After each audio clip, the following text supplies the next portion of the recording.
So I'm just going to tell you right now, first of all, sorry for the video quality. I wasn't planning on recording that, but when she came out and this is the first time I met Vanessa personally.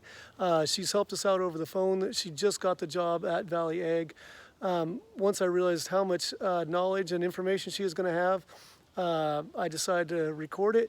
So the quality of recording, I just had my phone in my hand at the time, may not be the best. I know the wind was blowing, but I'm just going to play this through. Vanessa is, besides the agronomist at Valley Ag, she's college trained. She has the book knowledge, but she's also worked in nurseries before. So she has a lot of hands-on knowledge of trees. So she's going to talk about pest control, insect mite, weed control, fertilization, and we just had a good visit for over an hour. Very knowledgeable. If you're a Christmas tree farmer, I think it'll be worth sitting down and listening to this. If you're not a Christmas tree farmer, you might get a little bit bored, but Vanessa did a great job. Okay, another lesson on being a Christmas tree farmer or any type of farmer. Take advantage of the people that are there and willing to help you out. This is Vanessa with Valley Ag, who we work with, and she's an agronomist, is that correct? Correct. So she came out to the farm today to help us look at what we got going on and how she could help us. So just say hello, and what is it you do exactly? Yep, hello. Like you said, my name's Vanessa. What I do as an agronomist is recommend products, fertilizer, crop protection products that help farmers and growers successfully grow a crop yield. I also come out and help scout potential disease issues, insect problems, and things that might become a problem within somebody's crop, so I can help them prevent and or overcome some of those issues. Help people make recommendations based on fertilizers, that way they know how much to apply for what their crop needs are, so that way they can have a successful crop and yield. That essentially wraps up what I do, as well as many other tasks, but crop protection and fertilizer, pretty much recommending, advising, and being a crop advisor for those types of products. Excellent. Thank you. Thank you. I'm not surprised to hear that your plugs did better than the bare root, because they can just retain more moisture around the root system. Yeah. So, they just because there's media in there. It's not Right. just dirt that you have in the soil, but there's media that is surrounding that plug that's been designed to, peat moss to hold Right. the moisture. So that's why you probably had better survival on those. Well, and that's interesting you say that. I hadn't thought about the media, but my thing is, noble roots especially are very sensitive, and you pull them out of the ground and then you cut off half of the roots, and on the 2 O's or 2 1s, and so you cut them down to 8 or 10 inches, and so half of the roots are gone, and they kind of get root shock, and so you do that. Whereas the plugs are smaller trees, don't need as much. You don't damage the roots, you just put them down there. Possibly. That's very stock type dependent, and hard to say unless I saw them come out of the ground. Yeah. Because sometimes roots in the plugs even get so long that they still have to trim them back. So Oh, really? potentially, yes, there's a theory there that maybe if you are doing a plug, the roots are a little more protected and inside that plug. And like you said, the bare root, they do go through more root shock. I would say more so in the lifting process, but they are dormant when that happens. So, how much of that plays a factor? Yeah, they're dormant. But so I have a friend that came and spoke in my horticulture class that does Lewis River reforestation. Yeah. Mm-hmm. Okay, and so then he let me come out and do a video when they're lifting them. Yep, And yep. when they're lifting them, It's some of abrasive. those roots are 2 feet long, and Oh, then yeah. they take them in and they cut them down to 10 inches or 8 inches. That's and just step one when we lift them out of the ground, and then step 2 they go back and they get pruned again. I mean, there's definitely some shock that they're going through, but I do put up a good defense for the fact that by the time that happens, not only are they dormant, but they've been beat up so much before that. They've been undercut, they've been wrenched, they've been sprayed, they've been there's so much that has already happened to that tree that Yeah. if they've made it to the harvest process, I'd say sometimes that's the least of that tree's worries, especially if it's like a 2-year-old. But no, it's a good all-around point. I think what might tip the scale as to why your plugs survive versus your bare root is because they have that protected media around that root system, like you said, and it didn't get disturbed when it was Right. harvested versus the bare root, which was shook of all of its dirt.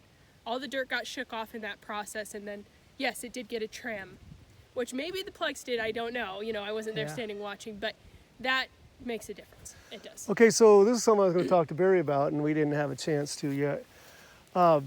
You know, you do the research, and trees are never 100% dormant. And, you know, I was looking at the root growth charts, and, you know, they're growing roots Yep. from November, December, and whatnot. Yes. If, you know, nobody will give us bare root until the spring, because that's when they can dig them up. Yeah. But the plugs, they just pull out of canisters. If we could convince them to give us plugs in November and plant them, do you think we'd get even a higher percentage of survival? Because now they're in there, they're going to get rained in, the soil's going to be tight around them, tighter than even when we pack it in good. They are going to grow a little bit of root, not a lot, but a little bit of root in January and February before all this other stuff, whereas when we throw them in the ground in March and April, when they dig us up the bare root, you know, they don't have that. I'm not sure how much benefit you would have by planting in November versus, say, December or January when they normally start lifting. The one thing I would say is you're going to get, see, this is where it's going to be weather dependent too, because they frost protect pretty consistently through October. And I think the rule of thumb is by about Thanksgiving, early December, depending on the chill hours, is when they stop frost protecting. So say you did plant November 1 and wanted seedlings out of the plugs, and Yeah. they were, say those were plugs that were not inside and they were being frost protected outside, you might risk potentially some frost damage by planting outplant in November, because there's a potential that at the nursery they were protecting it with frost protection, and you get that couple more weeks of coverage and chill hours and dormancy before Right. it comes out here. So there could be, depending on stock type, depending on the nursery, by waiting till December, you just might get a little bit more dormancy and protection and shutdown that you wouldn't get if you planted in November. And that's probably why they don't start lifting till, say, December 1, and that's usually how we decided, even at the bare facility, how to lift is chill hours. Right. You know, once we hit X chill hours, we'll go. So that's probably how they decide at the plugs too, is at a certain point, chill hours, logistics, when people want to take their plugs, that's probably why December is when they start for most greenhouses. So, Yeah. so Okay. maybe. I haven't seen it done, because I think that they're just programmed to not start till December, because that's when the majority of customers want to take Right. seedlings, and that's when the majority of them been shut down. They've had enough chill hours. So. Right. Yeah, I'm aware of the, well, I hear That's the the only risk I 400 could hours, yeah, Yeah. and whatnot of under 40 degrees. Yeah. But then the problem is it gets so wet. Like we've been Yes. waiting for trees, Yes. and like, it's not dry enough to dig. It's not dry enough to dig. Yeah. And I'm like, And then when it finally is, by the time you get your seedlings, it's raining again, right? Yeah. Yeah. so Exactly. anyway, And then you're fighting with everybody else who wants their seedlings at the same time. Yeah. exactly. Yes. Yeah. Been there, done that. Yeah. Yeah. Okay. But yeah, so it would be interesting to trial. Yeah. Yeah. See if they're shut down enough, if they have their 400 chill hours. Yeah, well, it's at least talking to Bruce at Lewis River Reforestation, he was mentioning it. He wasn't worried about the tree dying or hurting so much, but the tips of the leader, the frost hurts those the most, and they want the straight tree. Yeah. So, but if we get a higher percentage of trees living, and we have to wait for a new leader at 1 year old, I don't. So definitely Yeah, trial. yeah, right? it's You'd have like, to trial is it that to is see that that big of a what loss? push comes to shove on Yeah, that, if because, more trees survive, and then the bud, the terminal bud died out, so it sends up a new one. Well, that's all just gonna be handled down there anyway. Right. Well, and some of that with the nurseries,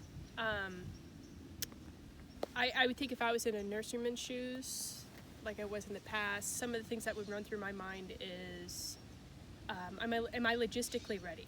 My workforce is laid off in November. I have a seasonal workforce. I start on December 1, and I know I'm going full production, and we're packing.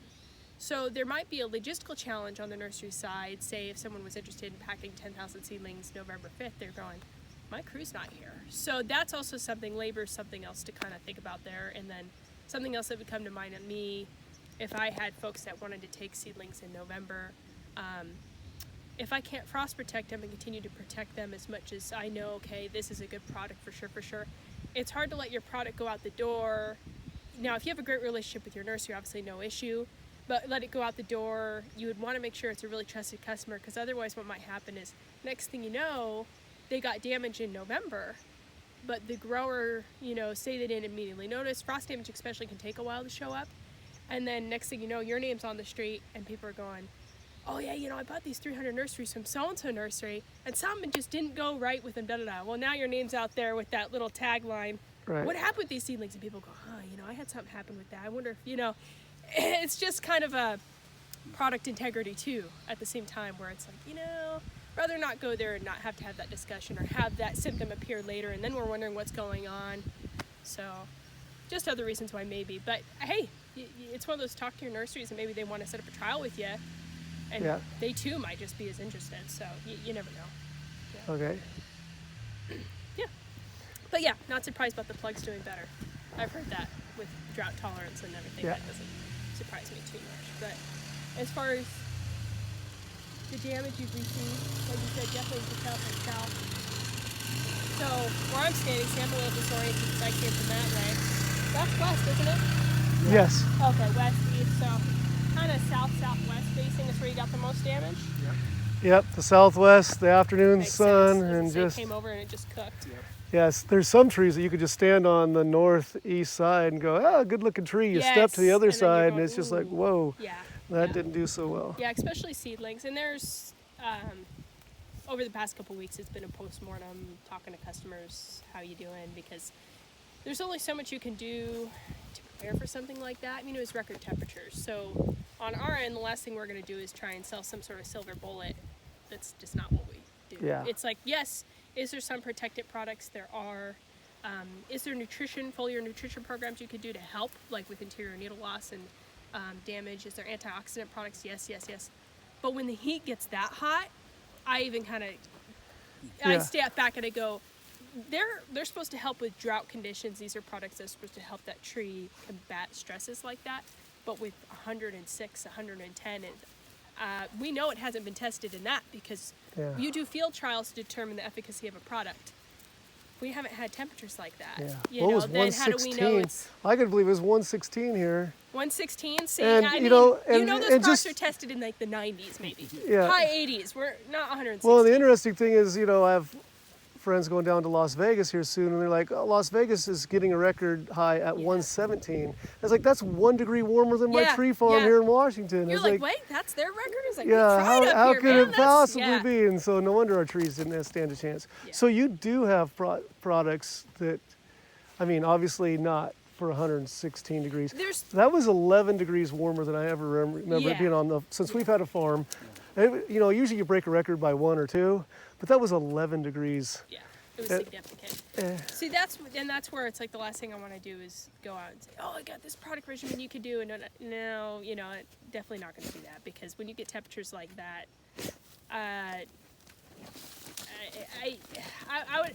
There's research being done. I've been talking to the product reps and everything about what have these products been tested to, but just out the gate, I just know that just because the products are there doesn't mean that they're going to 100% just guarantee, oh yeah, just spray this on and you're good to go, because maybe next year it's 118. That's where it's like I'm cautious. But one thing people have done with the droughty, dry summers that we're having, with just overall the lack of rain, we're not getting that, break like sometimes we have. Although Pacific Northwest has always had dry summers, we know that. Right, July and August are usually dry, but we're used to dry, but it's been a little drier. It's been a little warmer. It's just that extra little tip that has been struggling with the trees.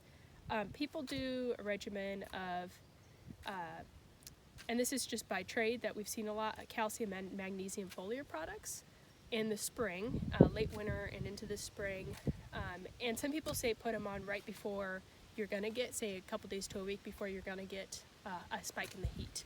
So especially in May, this is where we see this a lot.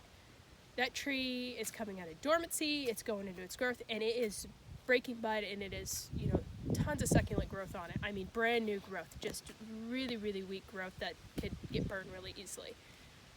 So they'll see, okay, my tree's out there, has a bunch of new growth on it, and I'm looking at my 10-day, and I see the 90s are coming, and we've been in the high 60s and low 70s. I'm going to get this spray on, and that can help with some of that.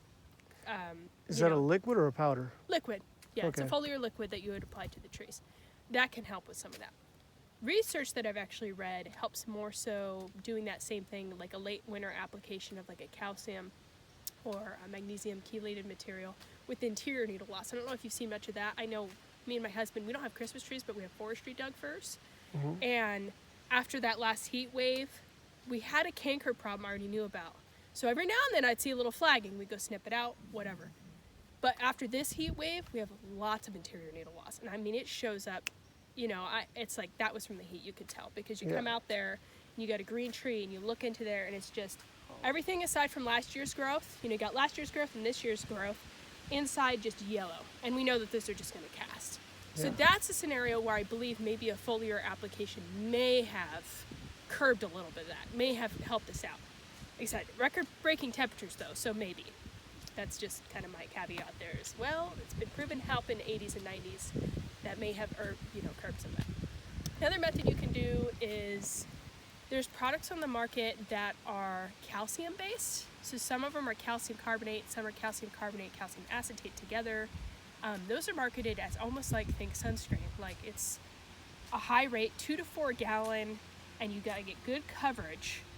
And it's just to kind of help prevent some of the sun rays and reflections and actual ultraviolet light from hitting the needle directly. It's just coating that tree needle. And if, I don't know if you've used a lime product, that's calcium carbonate, very similar stuff. So there's been products that are fully coat the tree. My thoughts on those, just because some of these products are new to me, you do have to go to high rate. You have to get really good coverage.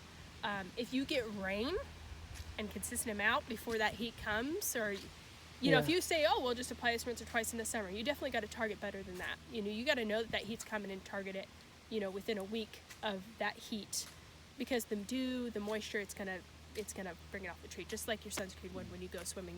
It's gonna wear off. So that's one of those things with that's kind of tough, but is a physical barrier.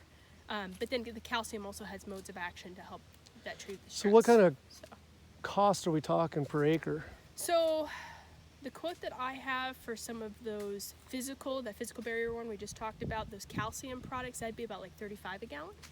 So, and if you think you got to go 2 to 4 gallons per acre, really coat that tree. So that's about $35 a gallon. Some of the foliar products, it would really depend on your rate. If you want to do a calcium and mag together, how many applications. So that's one I would need to look up and do some math on. And then the last one is actually takes a completely different approach. And it's definitely more about the internal functions of the tree. We're not talking barriers and nutrition, but it's a kelp product, which there's a lot of kelp products on the market. I'm not sure if you're familiar with them.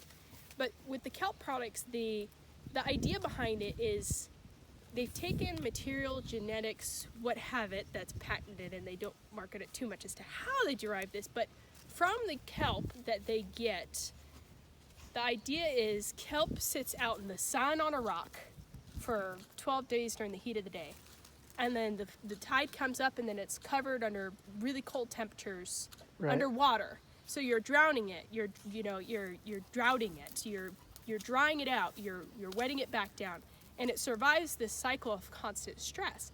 So there's antioxidants as well as nutrition in that kelp that they derived, and then they've turned it into plant-based materials. And there's several companies that market kelp products as a stress reduction agent.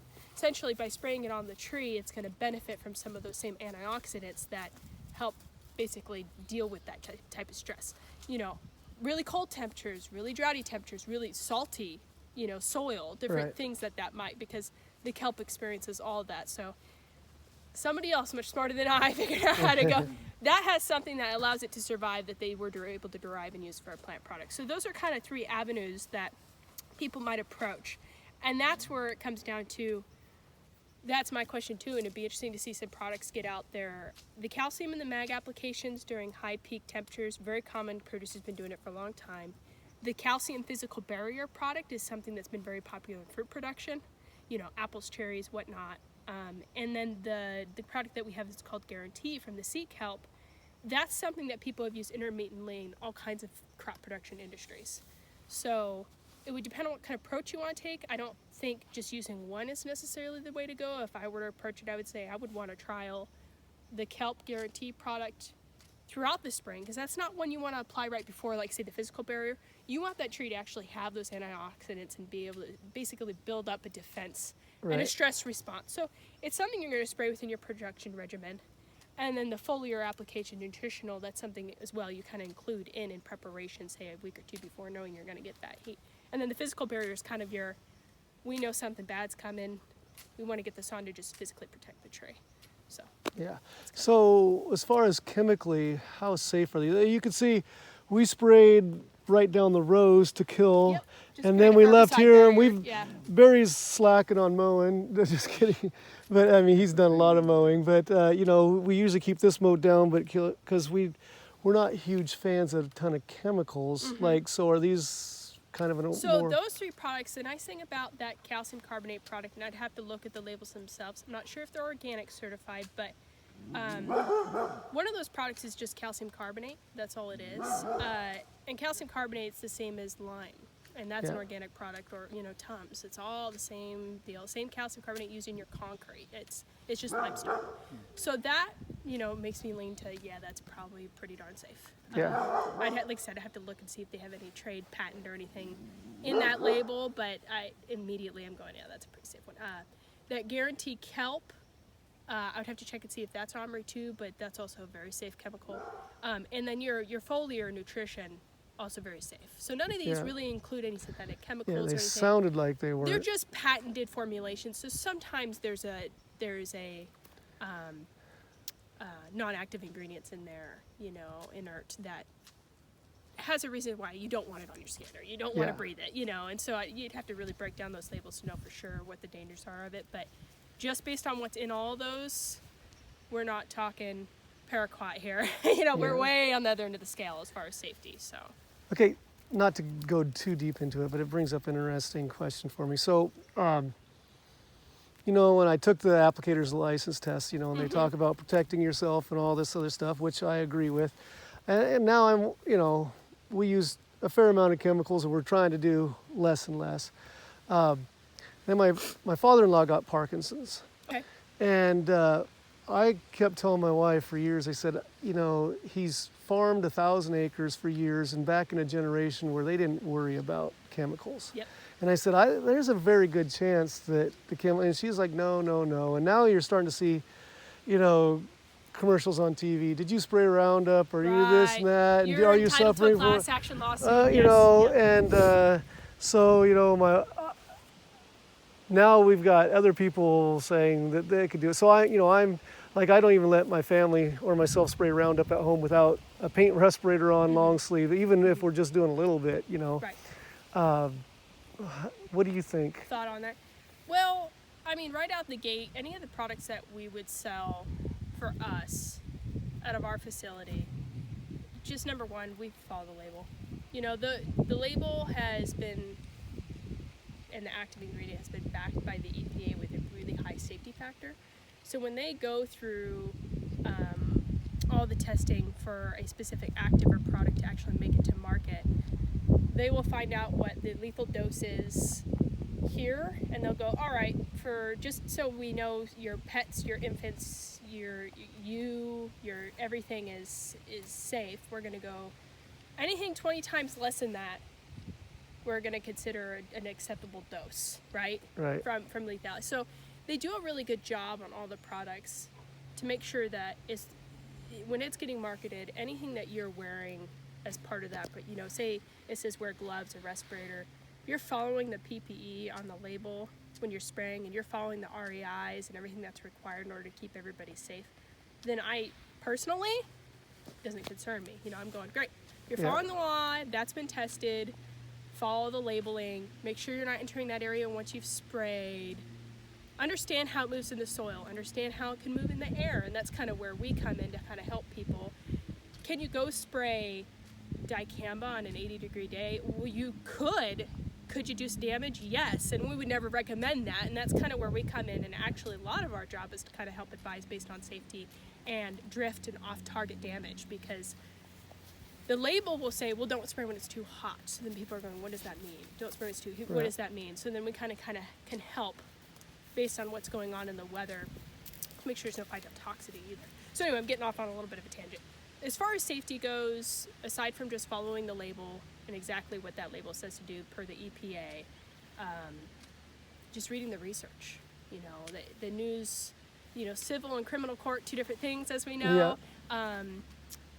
That can be, you know, very revealing based on, well, someone sprayed a chemical and they don't find it criminally liable, but they were civil, you know, liable on a civil basis. Well, why was that? You know, just reading through some of that and actually reading the research, because it's not uncommon as well for a chemical to get a bad name because there was one article versus 100, and it had maybe some correlation but not even causation, and the next thing you know, it's in the media and people take off with it. Right.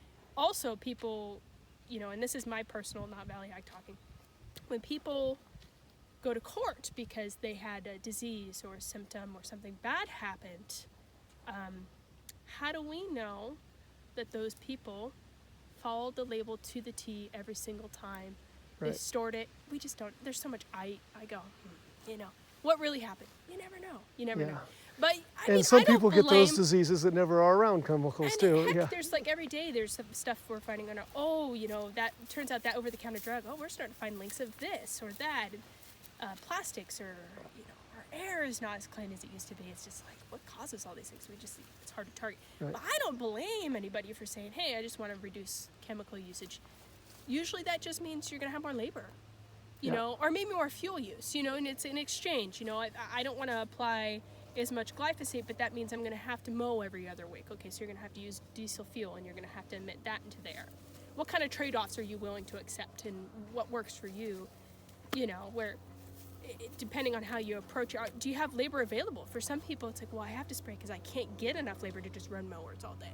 Right. So, just depends on the situation. But yeah, for people who are looking for safer options, they're growing more and more every day. And I wouldn't say necessarily safer, but just getting away from the chemical use, just so that way they don't have to worry about if they got to spray on a hot day or a cool day, and they don't have to worry about the PPE, you know, things that are safer methods, you know, they're out there, you know. Yeah. But even sometimes the organic options, you know, spraying like a high concentration of peroxide or vinegar, well, I can definitely burn the crap out of you. I mean, that stuff can be very caustic, so everything's a trade-off, right? You know, just figuring it out. But they're out there. There's options out there. Okay, good. So, thanks for coming out here. Yeah. What were you expecting to look at, talk about, or just kind of? Just come out, and because I wrote up a program for different fungicide, herbicide, different programs. It's nice to come on site and see how people do things and capabilities and what they like to do, right? So over the phone we'll say, well, we spray like this, or we like to mow this much, but then even me just coming down, I could see, okay, they like to spray herbicide strips and mow. Like, you could tell when you're coming out here, okay. And then this would start a conversation of, what do you like to spray in here? What time of year? What have you had a problem coming through? And that's where I start asking questions like that, because someone will say, I'll come out over the phone, I'll ask, well, how is that herbicide strip working for you? And they'll say, well, it's going pretty good, but I have some weeds coming up. Well, what kind of weeds are there? Oh, I think they're dandelions. And that's when I come and I go, okay, they're this. What have you been spraying? X, or I haven't. Well, I actually need to spray this to get that and this together to prevent this. And then it just starts a conversation. So that way, whatever you're using or decide to go with, it's going to work to its best of its ability. Right. So much easier to just come see what's going on than over the phone and kind of making assumptions.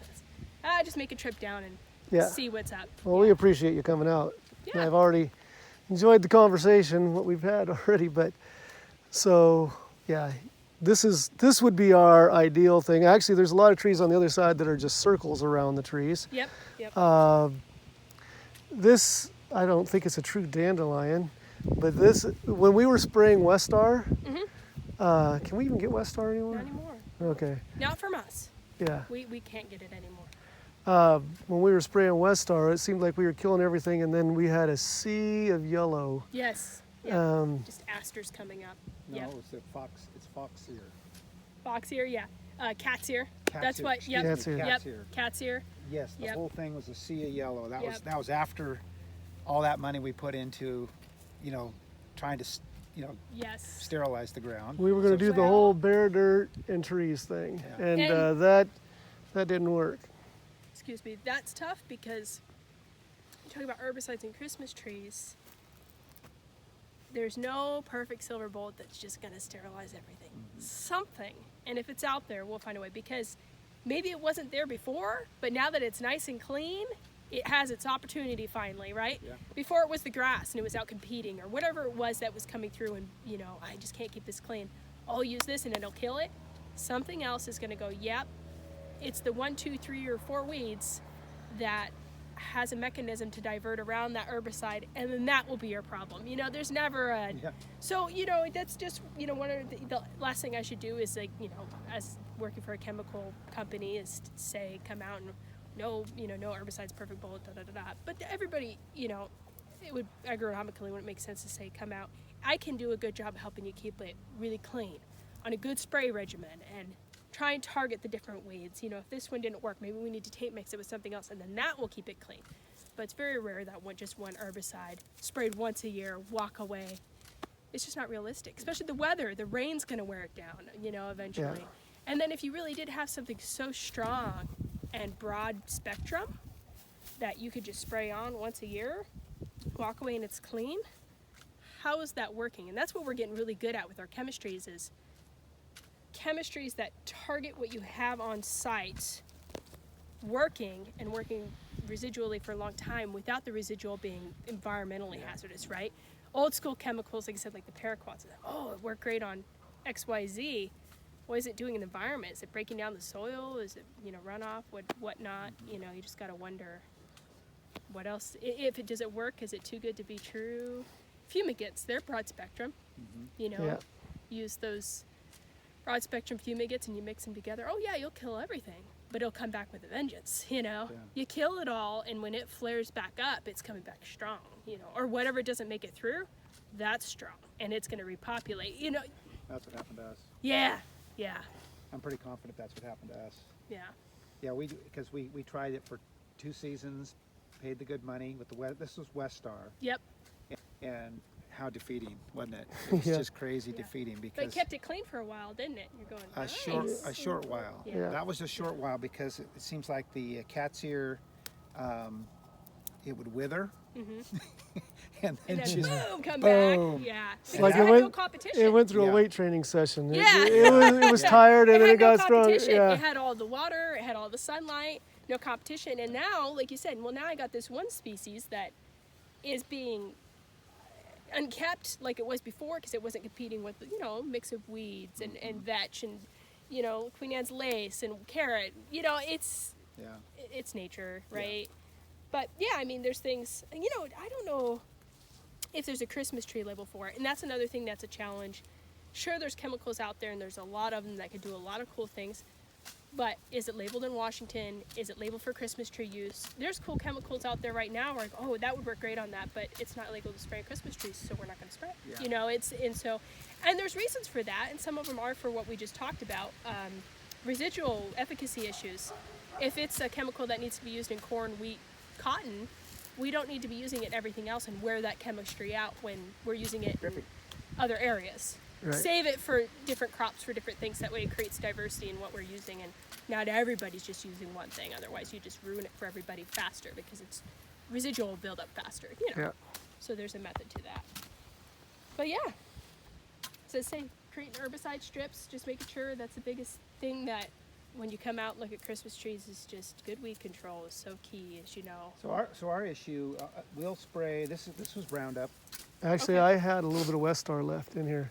You So, did? Yeah, I had it. I found it in my shop. Oh, no wonder it hasn't come back, A because little bit of residual to keep it everywhere I sprayed Roundup, the secondary plants, Queen Anne's lace, clean.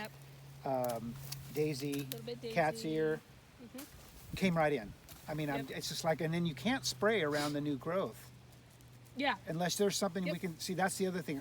that's tough with trees. We can't spray around the second growth. So it's like, I wanted to keep it clean, but I've mowed that. I've mowed that probably a dozen times. I've mowed that 3 times, and I can keep the strips down in between, but it frustrates the bejeebies out of me because all that spraying and work we did, there's still weeds that are this tall. Yep.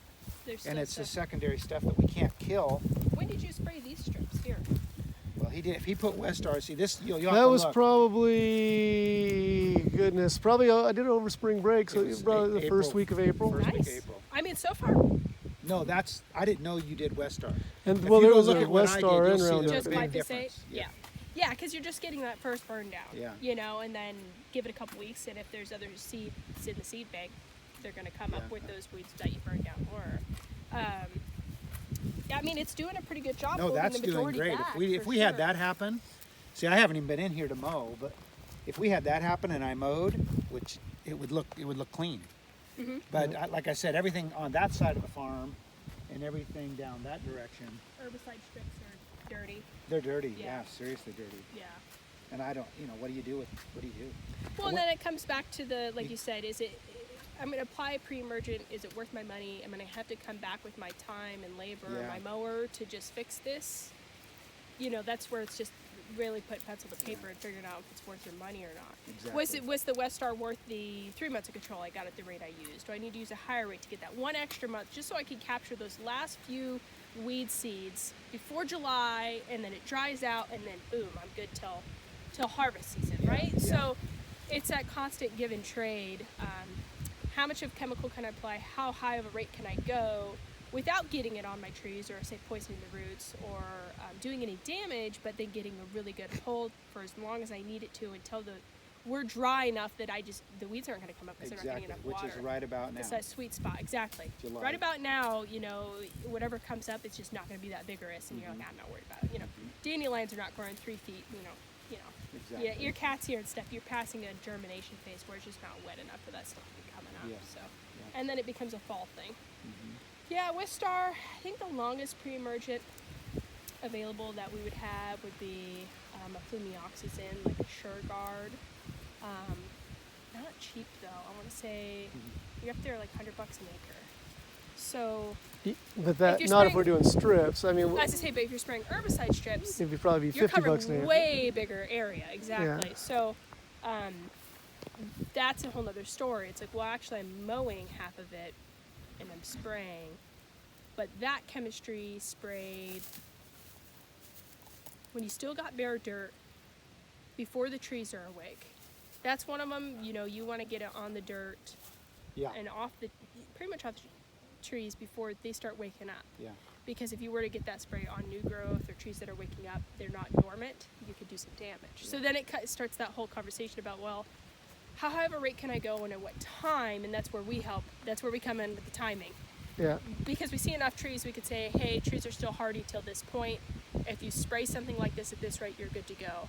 Once we start to warm up and we start seeing things wake up, or we get to a point where we're watching the growing ingredients and we know that they're probably waking up underground, we'll start advising against it, and we put a safety factor in there to make sure that Yeah. nobody thinks anything. So, we've always been careful over our little trees to not go over the top, but, some people spray right over the top yeah. of their Yep. trees. Hey, and there's labels out there that allow it. And, Yeah. well, that allows it, but is it really that safe? Well, timing has a lot to do with that. And you'll see if someone goes out there and they push that timing a little bit. And I went out to a grower and they sprayed a pre-emergent and glyphosate in August and April, and I went, they were having some yellowing and some sickness, and listen, there could be other things going on, but I know right out the gate, those trees were not shut down enough in August, and in April they were probably waking up. So he bumped that back to January, February, October, November. I wouldn't have gone to that first. I might, maybe there's some residual going on there. It was an on-label application as far as what chemicals he used, and they did have over-the-top labels, but I'd almost guarantee that if you read, especially in that pre-emergent, it probably would have said, make sure the trees are dormant. So technically, by going out there, when the trees weren't dormant, you could debate that it was off-label. More so, that's the label telling you, don't do that or you're going to have damage. And now he's living with the damage. So, Right. Was it illegal? I don't think an inspector's going to come out here and go, oh, you didn't spray in their dormant. Now your trees, he didn't cause any environmental damage, but he didn't hurt his trees, so economically it just didn't make sense to do Right. that. So that's kind of my thought now. Yeah, I think you pushed your envelope a little too much. I think those trees weren't asleep yet. But like you said, the trees never truly 100% go dormant. They're basically just hibernating. Right. You know, they're still growing over winter. They put on root mass. They put Right. on caliper, you know. So they're doing stuff. What you could spray and how much and at what time of the year is, you gotta be careful, for sure. Yeah. Okay. So what's your just initial recommendation, or like If seeing you what we? wanted to, since you're gonna mow, I'm going, great. I don't gotta worry about this strip, especially if you like to keep it green, a green strip in between. Then I would just say, hey, mow that. That's great. If you're not spraying over the top, awesome, because that allows you to come in and do a little spot spray if you wanted. If you wanted to come in and just take care of some of these aster type weeds, I would go with like a really safe 2,4-D. It's called Freelex. It's a choline version. So you have esters, amines, and you have cholines. The esters work really well, but they're the most likely to volatilize and go and burn that tree. If you spray over here, it's going to most likely to move. The cholines are the safest as far as they're least likely to do that. The added benefit that is, and I've always seen it this way too, is you're saving money, because if I spray an ester here, I want it to stay there where I want it to kill the weed. If it's gassing off over there, that's not killing what I wanted it to. Right. Choline, if it's staying where it should, I'm going great, because it's working where I want it to be working. So it's a dual benefit there. I mean, you're spraying it on the target species, not on the off-target organism. It's staying where it should. So you get the safety factor, you get the factor of not killing what you're trying to grow. That's always great. And then it's staying where it should, working in the plant that you want it to kill. So that would be an easy spot spray. What time of year? For these guys, as long as they're actively growing. So What about when you have fresh, you know, if we get this little bit of this little right. guy? So that's more with spray safety. During this time of year, you're taking a risk there. Yeah. 100%. Yeah. So that's, we defer to grower on, is it cool? Is the wind low? And I mean not no wind, because then you have that inversion problem that you learn about in those pesticide classes.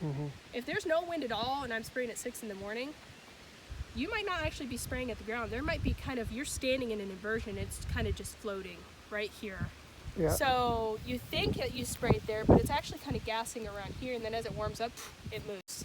So just a little bit of wind, cool weather, low humidity, going out when the trees are hardened is definitely preferential.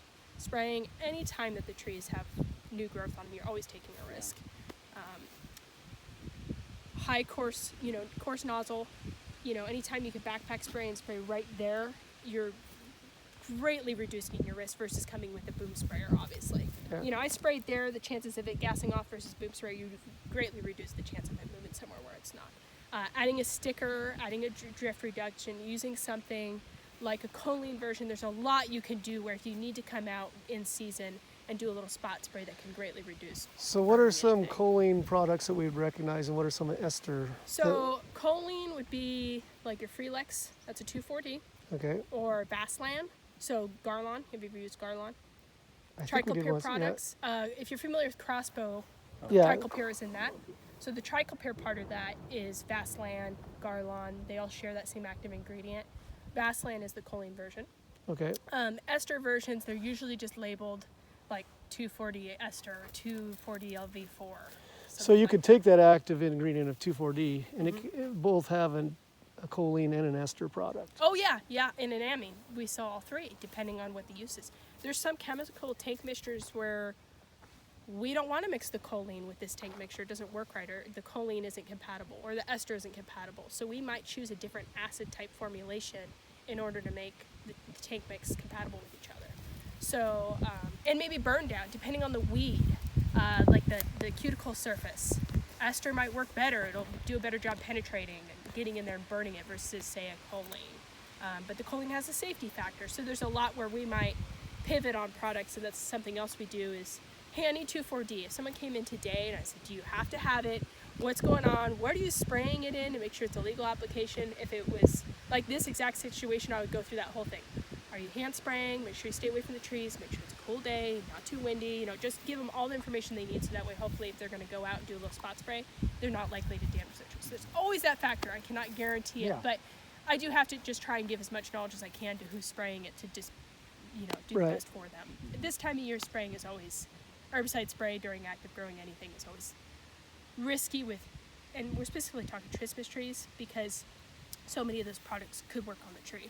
There's not a lot of over the top, not in dormancy type sprays or even near the tree when they're not in dormancy that is out there. Our market's so specific to like the Northwest, you know.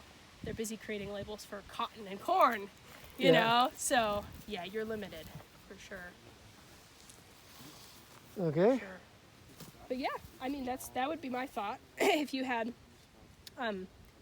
even just a backpack with some sticker in it, a little bit of drift reduction agent, get really close, you know, spray on a good day and use a choline version of say like a 240, you could come in and you could clean these guys up if you wanted to. That would be the safest possible thing I could think of this time of year. Find a cool week too. It's not just the day you spray, it's the days following. You could spray today, and if you get 80-degree heat in a day, 2-3 days away, 85, 90, it could still lift. Really? Yeah, yeah. So we're saying we'll tell people if you want to be really safe, because like I said, we're always on the safest end of things. Because the last thing we want to do is have you buy something and it burn your crop. Not what we're trying to do. If you want to spray on a Monday and you have all the right conditions, what about Tuesday, Wednesday, Thursday, Friday? We want to know about the following days too. Monday's good, and we're supposed to spike tomorrow. We're going, not a good idea. You know, it's just because it works now, it could still lift. We're definitely on the far safety factor end where we're Yeah. trying to make sure it's absolutely not going to burn your crop. So yeah. Yeah, if you got cool weather coming, sometimes, you know, in the summer, we do. Right. We're so odd here in the Northwest just because it's dry or whatnot. And the reason why I'd go that route too is because it's an affordable spray. In the summer, another factor to consider is my trees are growing. I don't want to burn them. I don't have the best temperature for this, but also is the weed, you know, that's what you were asking. Is it a good time to spray? As long as it's actively growing and it's not really hardened off or anything, sure. Like these are small and they're, you know, I could tell they're kind of succulent. That'll take a spray. But yeah, if you come out here and something's seeding out and it's July and it's droughty, it has to metabolize that herbicide. Yeah. You know what I'm saying? Like Yeah. it has to be actively growing and actually take it in. Otherwise, you're just spraying it on a cuticle surface. You know, are you going to penetrate and actually kill that plant? It might be shutting down already. So if you're coming off a really hot week, well, maybe you wait a week and see if that hot week did what you needed it to on shutting that plant down. Maybe it'll go to seed and just die. You know, you just never know. But these are pretty succulent. You might have. They are, and they are crazy difficult. Yeah. It has been interesting because I've tried the crossbow product on them That's when you when gotta they're be. small and Yep. growing, and they wither, And then and they it's like- laugh at you. Yeah. and then they bounce right yes. back. Crossbow's one that when we talk about crop safety, ooh, that's a dangerous one. Exactly. 2 esters, triclopyr, 2,4-D, they like to burn off. Spraying those around Christmas trees, like I would never recommend it. Now, if it's cool, you know, like I Yeah. said, cool weather, spring or whatever, if it's on label, that's grower preference.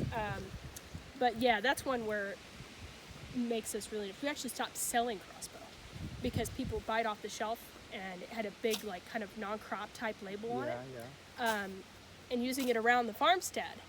And that made us really nervous because it's like, yeah, but is your wheat right there? You know, blackberries here, spraying, hot day.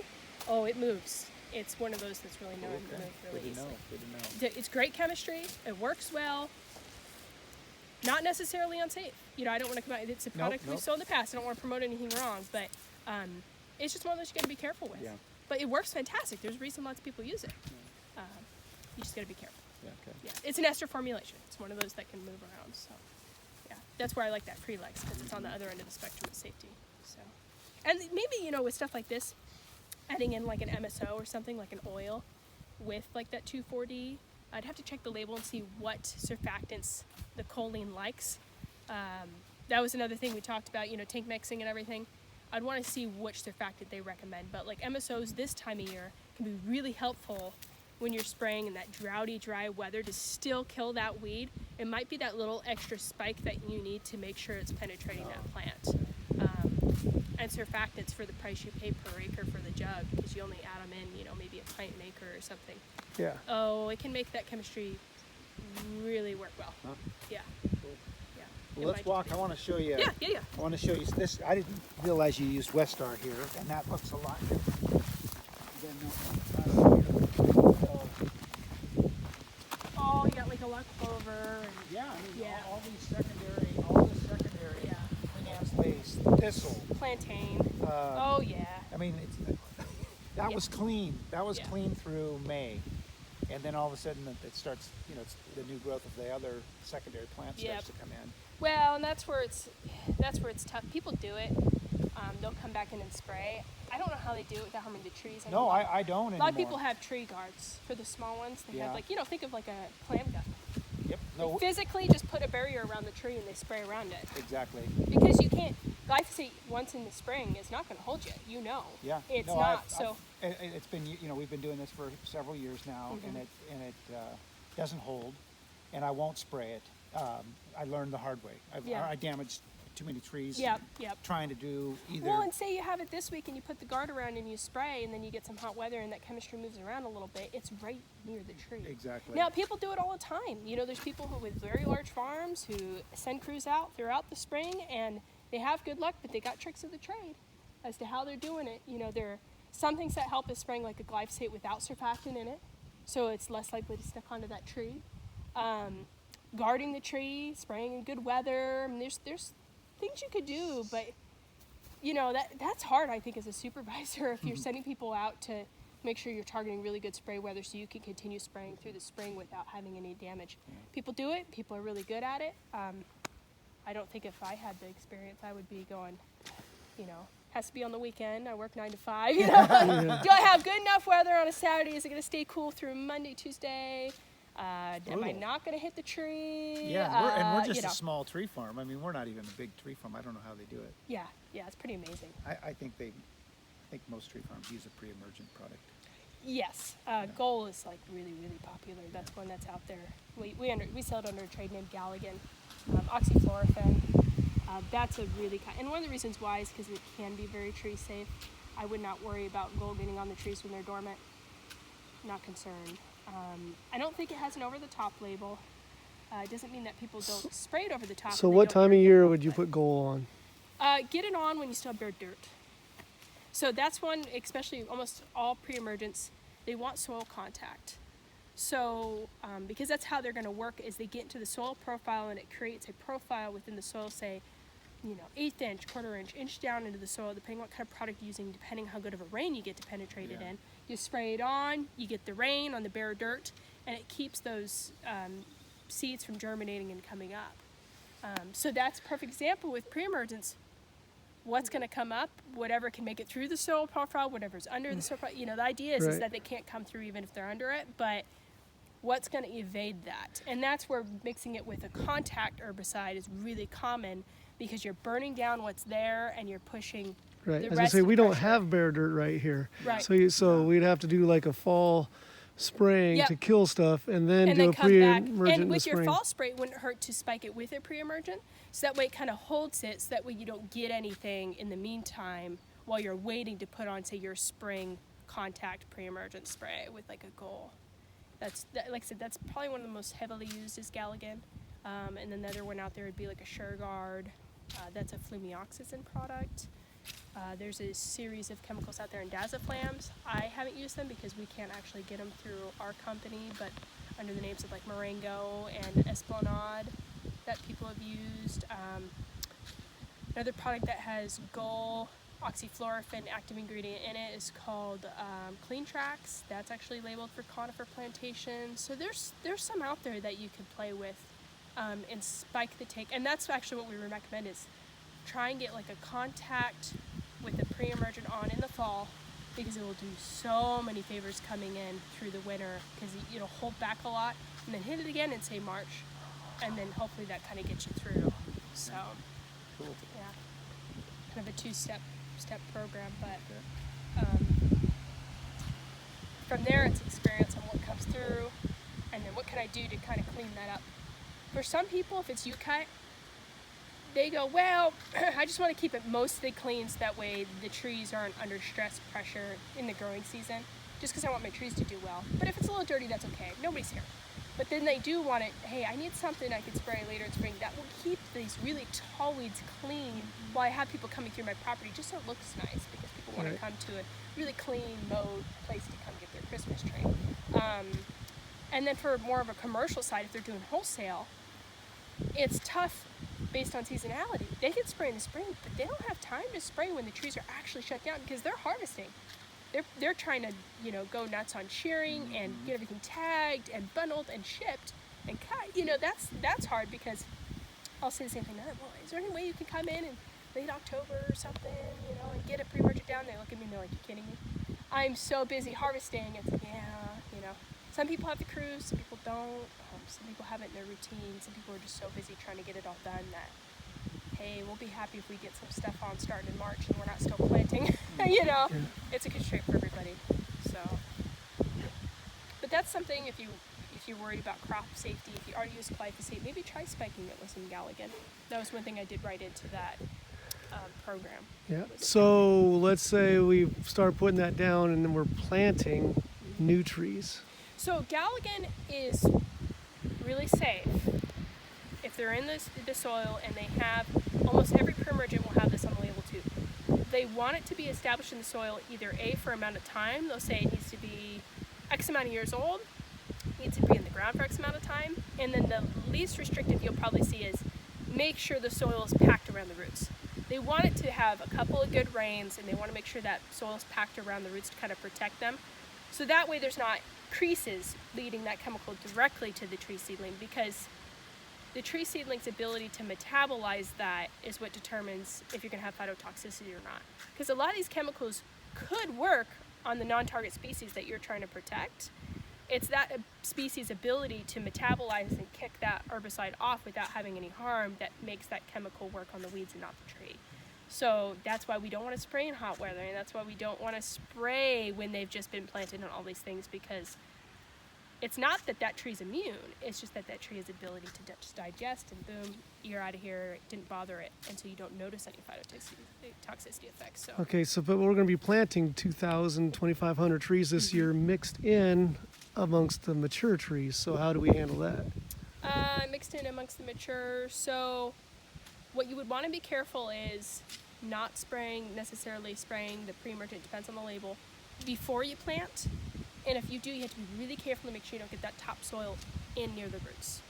So if you're shoveling and you're pulling this to the side and you're putting that seedling in, you want to make sure you're not getting that herbicide soil direct in contact with the roots. That's what a lot of the labels will say. The best thing you can do is give it some time to pack in around that seedling, you know, form kind of a good solid soil base around it before coming in and spraying. Very label dependent on whether you use like a flumioxazin or an oxyfluorophene. It's going to depend on the active ingredient for sure. Yeah. But there's stuff out there. If you think that you're going to come in and say you want to just get ahead of it, spray in the fall, some of them will just give you a timeline. You could spray this 6 months before planting. Oh great, if we spray in October, we're planting in April, we're good. That can help a lot.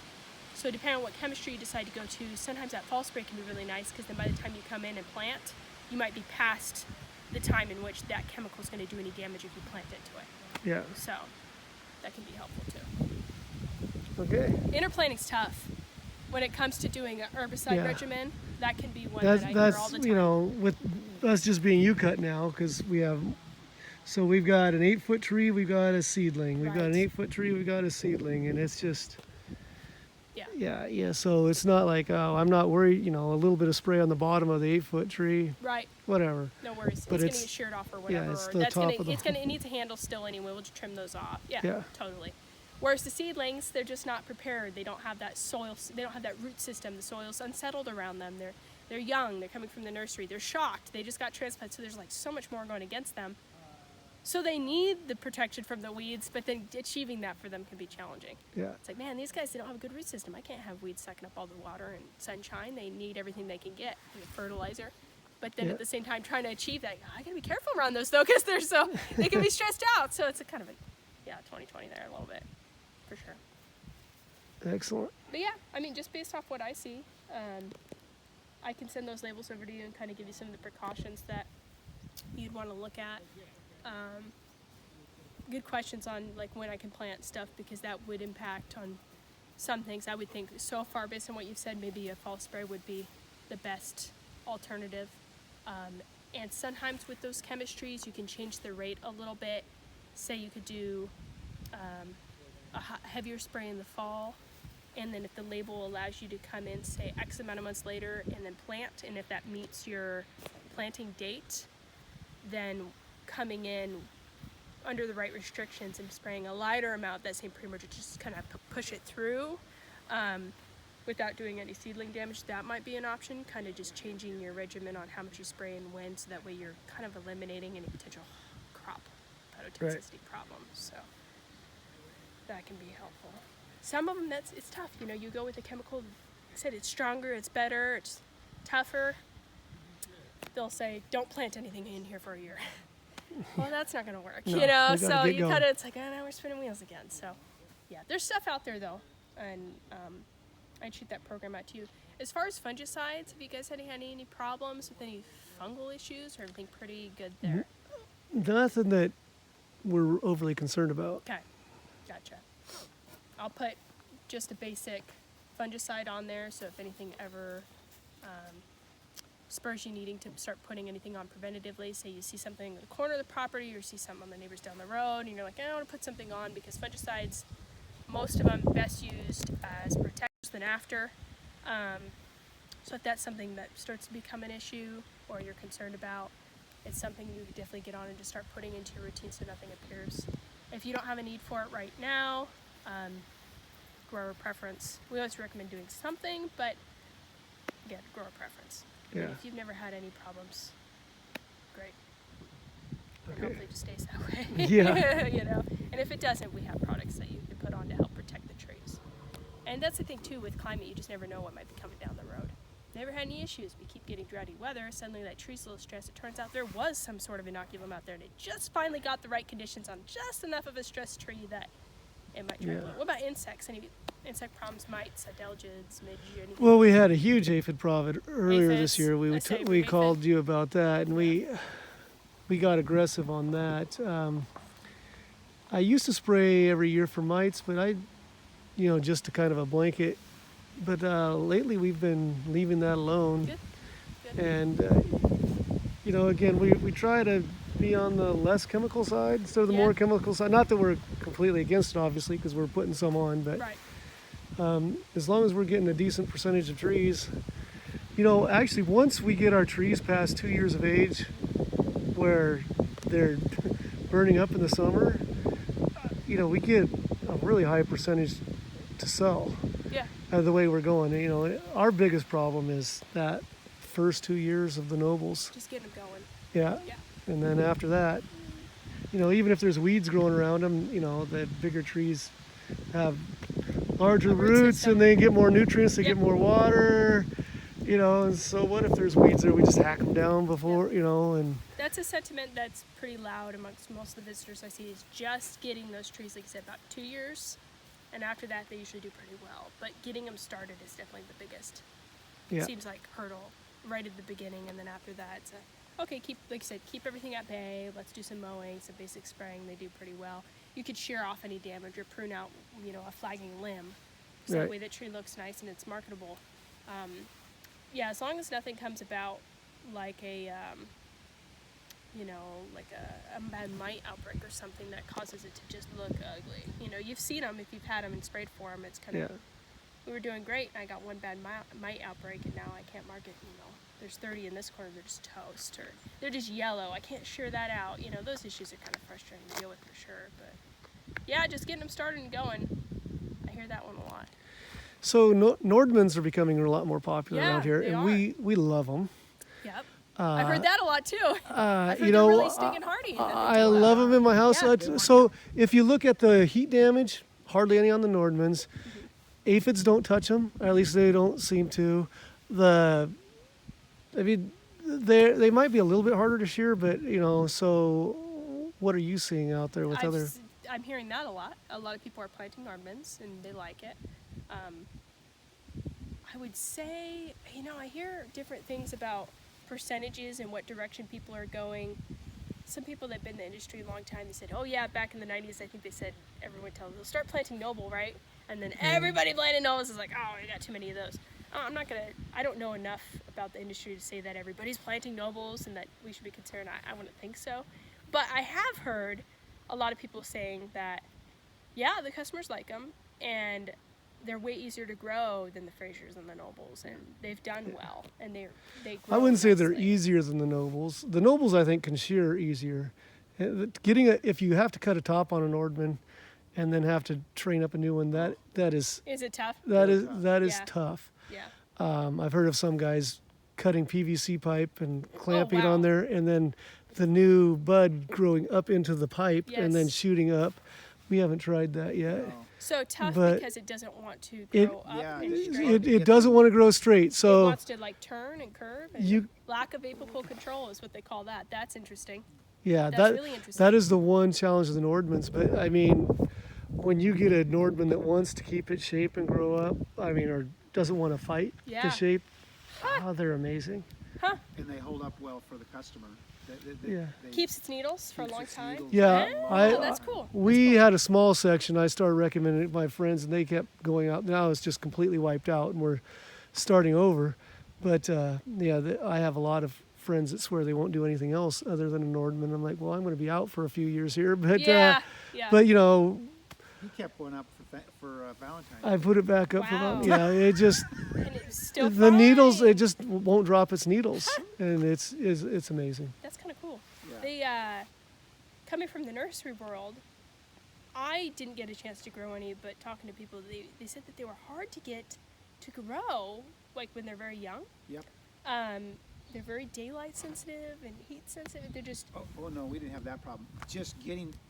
They just stay Yes. small yes. for the longest time. Yeah, They and then once do. they decide to start growing, Once then they they start take Then it's off. no going, problem, they see? go, but it and takes- immediately coming from the nursery world, it's how do your Normans do? They grow? Yeah, they're fine. They're fine. So I'm thinking a lot of these, once they're going out the door, say as 2-year-olds or something, they're getting kind of past that. They put, they're slow the first year and then take off. I'm like, but from the nursery world, it's like year 1, you know, and you're like, Yeah. year 2, and you're gonna like, are we gonna have something we can sell? And yeah, they do take off eventually, but very hard to get those guys to go. Yeah, and even Yeah. even in the ground after a year or two, they're throwing buds and they're thickening up, but they aren't going They anywhere. just aren't that leggy. Especially when you compare it to something like a Doug fir, you know, Oh, it's just yeah, it's like a completely weed. another world. Exactly. Yeah. Yeah, huge leader, growing all over the place. Yeah. Yeah. Yeah. You could Exactly. probably harvest 2 Dougs in a spot at the same Yeah. time Oh, you could yeah. do Yeah. a Nordman. Yes. Yeah. But that's kind of neat that customers like that, good needle retention, all that. Yeah. That's Good color. Similar to a noble in look. Similar. yes. Yeah. Heavier branches so they can hang their ornaments. The heavier ornaments these Oh, days. see, that's something I wouldn't have thought of either. Oh yeah. That's a good point. Oh yeah. Yeah, those Yeah, if you have branches some, are like stout. nice glass ornaments or something that Yep. you want. Yeah, that's a good point. And a little bit of room. So like a noble, a little bit of room to do that, and they can hold on to those. Now, as a consumer, if I'm going to go buy a Norman fir, is it going to be a little more expensive than a Noble? It's funny you say that. We tried to market ours a little bit more expensive, and our customers couldn't tell the difference. I mean, I can, and Barry can, walking into the field and say that's a Noble and Nordman, and they didn't know where the line stopped Yeah. from Nobles and Nordmans, and we weren't charging that much more, so we just priced Nobles and Nordmans the same, so that if we didn't mark every row like Nobles end here and Nordmans here, Uh-huh. then they could just pick a tree, it's the same price. I gotcha. Because to them, it's kind of same, so just keep it consistent. I see. That makes sense. Yeah, I wonder with things that you talk about, like, well, they're stouter, they keep their needles longer. It's kind of like, okay, can we charge $5-10 more for that then? That's my thought just on the marketing side. Yeah. No, I think we likely could, and if we started to transition over to more Nordmans, we would. Yeah. Yeah, and if they gain, like I said, they're Yeah. gaining in Oh, yeah. popularity. Yeah.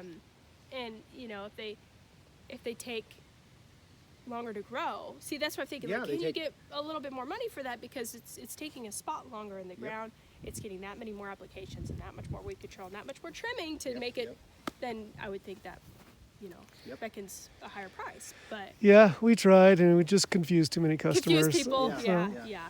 Yeah. They're newer to people, so I guess that's one of those Yeah. things. As it takes hold in the market, more people start buying them and like them, then they'll understand. Yeah. Oh yeah, I want that. So $10 more, or whatever. Great. That's what I'm looking for. I want the Nordman. It's like my husband about a noble fir. He won't buy any other tree other than a noble. That's what people And say. I'm going, okay, Yeah. you know, whatever Yeah. you want. Well, My boys cannot believe that they were sure that I would never do anything other than a noble. Yeah. And yeah. now we have a Nordman in our house every year. Yep. See, no, And- people could change for sure. And it just got one more plus, and that is they held up to the heat. Yeah. It's like, are you kidding me? Yeah. See. It's one And- more thing it did. I've heard some people's, but here's the thing: they were seedlings, so that's kind of all bets off there. No, the seedlings, our seedlings toasted. Okay, see, a couple Well, days ago. the ones that we just The planted. adults, and so that's where the real test is, because Yeah. it said, see, it doesn't have an established root system. Then it's kind of like, hey, I'm not going to judge one No, species off no, another, No. unless they were. We right could take next you to out each there and other, show I have- but show you our 7-foot Nordmans and our 7-foot nobles, and our Nordmans are way better shape from the heat than our That's interesting. nobles were. They're just tough then. They are tough. Yeah. Well, and a lot of people have been happy with them because, you know, they'll have the Frasers and then the Normans.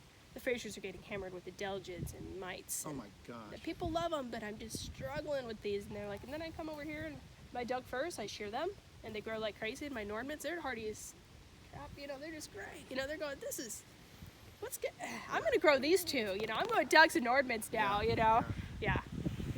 But you got to have nobles because it's bread and butter. So That's it's right. like, that's what Yeah. everybody wants. Yeah. People like my husband who won't take anything but a noble. Okay, whatever. A tree's a tree to me. This year we had a Doug fir because we bought property. So we bought 24 acres of forestry. So we had a Doug fir that was in the way of the driveway. That was our Christmas Yeah. tree. That's There was what trees we- that had to be removed, and they're, you know, about Yeah. probably a little smaller than that one. Some of these small. It was a Charlie Brown tree.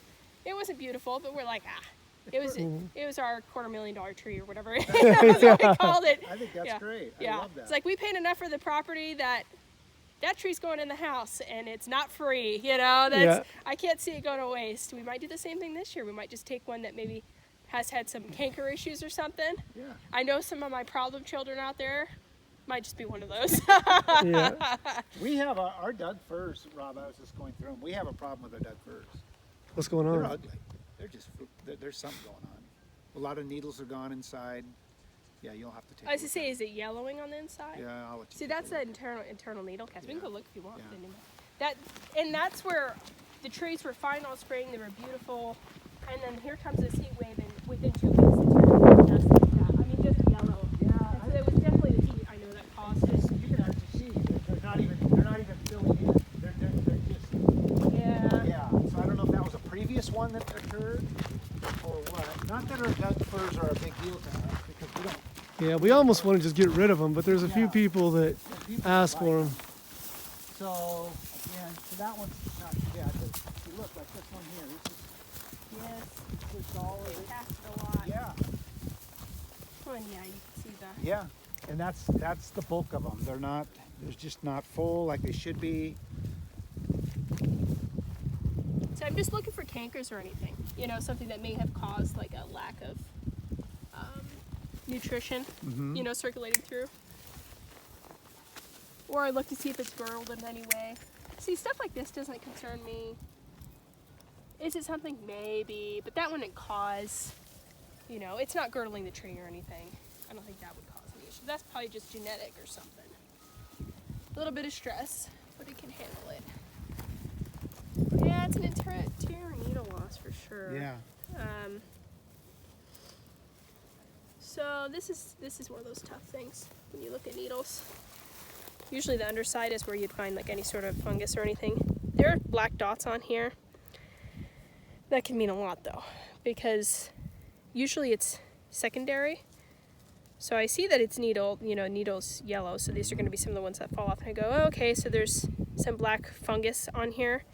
That's probably just living on a needle that's dying. It's just, it found a host.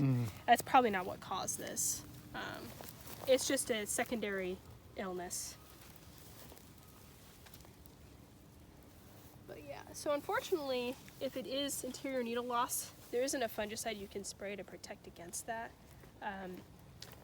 Oh, you got ants all over this tree too. Yeah, I noticed it down on the trunk they were climbing when you were down there. I was just looking there. I didn't notice that. I mean, I haven't noticed that when I was doing them today, but that doesn't mean I wasn't really looking for them. So, yeah, it could be a couple things. If it's true interior needle cast, there isn't technically any labeled fungicides for that.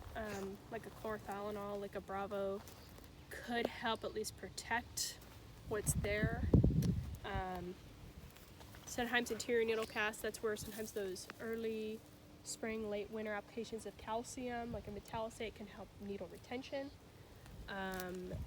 If there's ants, and a lot of them, then that could be a sign of conifer root aphid, because they tend to the aphids. So ants is always something maybe worth digging up a seedling and seeing if you got any aphids on the roots. Oh, really? Yeah. Okay. Ants. It's that symbiotic, it's that classic biology symbiotic relationship, the ants and the aphid. Gonna see. The ants move the aphids around. That's that red-headed ant, and then we actually have an ant hill.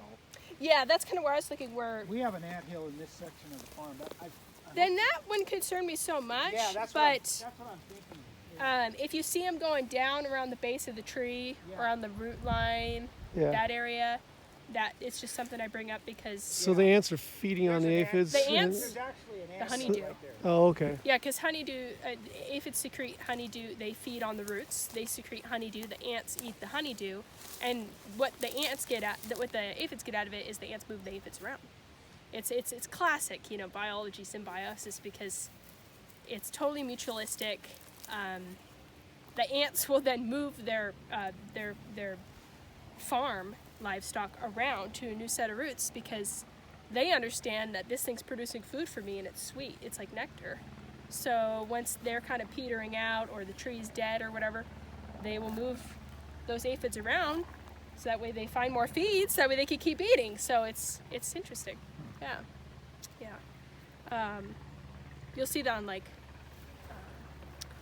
a deciduous type crop tree, like trees, nuts, fruits, whatever. You'll see a black sooty mold, or you'll see it in the greenhouse. So the aphids release that honeydew and it's sticky, and then Yeah. that sooty mold will live on the honeydew. That's not really symbiotic. That's just beneficial for the sooty mold living on that sticky substance. There's no insect that's then doing anything for the aphid in that scenario. But yeah, if you see ants, something to consider is they could be helping out those aphids that are down there. They could be working together a little bit, or they could just be ants, like you find spiders and hornets and everything else in your tree because it's a tree. They could just be living down there. But the ants themselves, I don't think cause any issues. It's just a sign of them helping something you can't see. That's right. So like I say, might worth be investigating someone nearby if you see something else. I don't think root aphids directly connected to the fact that you're losing interior needles, though. I would think maybe yellowing, vigor issues, the interior needle cast, the ants, probably not related, but could be a sign of something else to come. So, Yeah. yeah. Well, and the Ultor is supposed to be systemic, isn't it? That we Yes. spray and spray. So it Exactly. should be taking care of our root aphids. So if you're spraying the Ultor, and it is going to work systemically down into the roots, unless you've been spraying Ultor for 10 years in a row, 2 times a season, We've then pretty much stayed with Ultor for quite a while now. because then you could start working up resistance. Yeah, there. we were discussing that earlier this spring. I know Yeah, you're talking to a lot of yeah. people, but yeah, That's we tough, might though, want to because- switch to something else. I'll have to look and see what's labeled for Christmas trees that would work systemically, because I have some contact and some like translaminar type sprays for aphids where you can spray it on the tree and it either needs to contact the insect or it will only work kind of in the general area that you sprayed it on, and then the insect needs to come feed here. Well, obviously we have no way to spray the roots. Yeah. So I'll have to look into that, see what kind of program you can mix things. Right now I have on your program Ultor, but if you've been using that for a while, to see what else we can maybe work in that would work systemically to work on those root aphids. Right. Yeah, something else is an option for sure. Yeah, as far as this is, This is so kinda that how it looks like goes. an interior needle cast. Yeah. Doesn't look exactly what I just saw from the heat that I had on mine, could be aided by the heat, but this looks like it's been going on for a little while. It has. Our Doug, yeah, the Doug's. It's been, yeah. You Yeah. can just look. You can just see. Because I mean, we You got see tons these of, two over here that are Yes, actually. yep. They're not even old trees. You know, they're those. and you got a lot of needles you can, underneath. yeah, and you can just see them. They're yeah. So yeah, they had, 8 inches or 10 inches of new growth that and once you got through the new growth, they're down to that. And Yeah. I didn't have an option. Well, and I don't think it's necessarily weather related. No, I didn't think that was On weather. cold weather related, because then you would see Oh. the outside. Just actually, it'll look quite similar to these trees that got too much heat, too much sunshine. Yeah. Oh yeah. Yeah, well, frost damage will look really similar to that, Oh, okay. actually. So if you come out of winter and you get some stuff that doesn't break bud, or some dying tips, needles like this, that could be a frost damage issue. Interesting. It looks very similar, and that's also how sometimes the herbicide will look. If you had an herbicide herbicide gassing off, frost damage, and heat damage are going to look very similar. You're going to see a lot of that new growth croaking over, brown, a lot of exterior needle damage. Those all look very similar. So that could be tough when you come out. New grower says, some of these trees over here where you see some of that new needle. What's going on here? It could be the heat, it could be the spray you just put on 3 weeks ago, and it could be the frost. That's when you start the investigation. How long has it looked like this and all that, to kind of determine it. But this entire interior needle cast could be drought environmental that caused that issue. Give it just enough stress that that interior needle cast is working within that tree and it's casting off those needles. Some people say like 1 to 2 years after a drought you could have symptoms like that. And some of the things you could potentially trial and do is maybe like the antioxidant or foliar program that helps strengthen the needles on the trees to help prevent some of that. Unfortunately, as you know, once they're cast, we can't bring them back. So that kind of No, that's bummer. Yeah. So then you end up kind of keeping it a couple more years to see if you can kind of fill it out. That's what I'm thinking. Yeah. That's what there's. If you can get it to stop. See, that's the thing. You had it happen once. You can't keep doing that every year, otherwise you just never catch up. Yeah. Have a really big tree with just a little bit of growth on the outside, it's goofy. Eventually just get rid of it. Yep. But trying to get that at bay, getting it to stop so that we can get enough growth on the outside and still have a marketable tree. Mm-hmm. Yeah, nutritional, maybe an antioxidant, and then consider maybe a fungicide application to try and put that at bay. How many acres do you guys have here? Well, We're we're up to about 7 acres of trees. 7. 6, 7. Most things that I recommend are by the acre.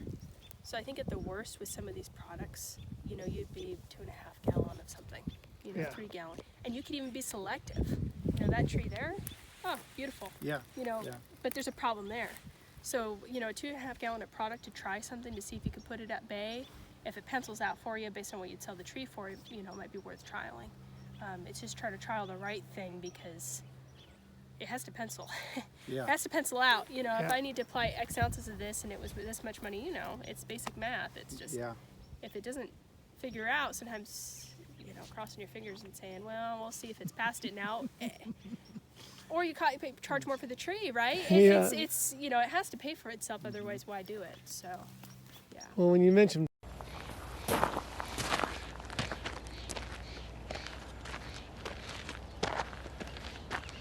So once again, thanks for joining me on the Flanagan Homestead, where Christmas trees are my business, teaching, including horticulture, is my job, and outdoor projects are my passion. If you would like, subscribe, share, that'd be great, and comments from other Christmas tree farmers are always appreciated. I love looking at them.